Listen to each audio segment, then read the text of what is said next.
حضرت عبداللہ بن سلام فرماتے ہیں کہ میں نے جو سب سے پہلے نبی کریم صلی اللہ علیہ وسلم کا فرمان سنا۔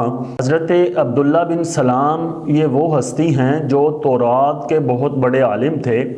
یہودیوں نے آپ کو مناظرے کے لیے نبی کریم صلی اللہ علیہ وسلم کی بارگاہ میں لے کر آئے، تو جب یہودی حضرت عبداللہ بن سلام کو نبی کریم صلی اللہ علیہ وسلم کی بارگاہ میں لے کر آئے تو حضرت عبداللہ بن سلام نے آتے ہی کلمہ شریف پڑھ لیا۔ یہودیوں نے کہا کہ آپ نے تو ہماری عزت خاک میں ملا دی، تو آپ نے فرمایا کہ میں نے اپنی کتابوں میں جیسی صفات آخر الزمان نبی کی پڑھی تھیں وہ اس ذات کے اندر پائی ہیں، اسی لیے میں نے اس نبی کا کلمہ پڑھ لیا ہے۔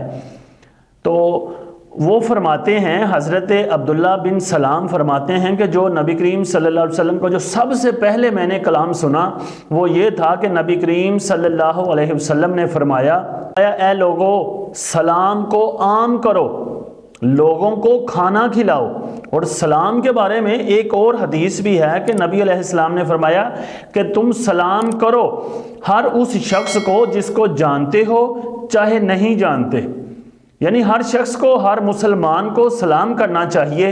حضرت عبداللہ بن عمر رضی اللہ تعالی عنہ بازار میں اسی نیت سے جاتے تھے کہ لوگوں کو سلام کہیں گے اور ثواب کمائیں گے۔